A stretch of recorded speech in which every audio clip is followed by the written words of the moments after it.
ఆ పరిస్థితి కనిపిస్తుంది.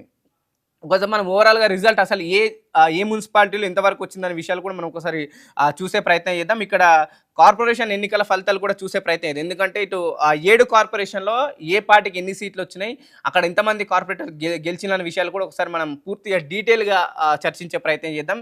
మనం ముందుగా కొత్తగూడెంలో 60 సీట్లకు గాను 44 సీట్లకు పూర్తి స్థాయిలో రిజల్ట్ రావడం జరిగింది. దాంట్లో కాంగ్రెస్ పార్టీ 14 సీట్లు గెలుచుకుంది. దాని తర్వాత అటు బీఆర్ఎస్ 5 సీట్లు, బీజేపీ 1, ఇతరులు 24 గెలుచుకున్న పరిస్థితి కొత్తగూడెంలో కనిపిస్తుంది. అలాగే కరీంనగర్‌లో 66 సీట్లకు గాను 6 సీట్లు ప్రస్తుతం రిజల్ట్ వెలువడింది. దాంట్లో కాంగ్రెస్‌కి ఇప్పటికీ ఇంకా ఖాతా ఓపెన్ కాలేదు. అలాగే బీఆర్ఎస్‌కి 1 సీటు, మరోవైపు బీజేపీకి మాత్రం 5 సీట్లు గెలుచుకోవడం జరిగింది. అంటే అక్కడ మనము కరీంనగర్‌లో మాట్లాడుకుంటే బండి సంజయ్ ఎఫెక్ట్ కొంతవరకు ఉంది అని చెప్పుకోవచ్చు.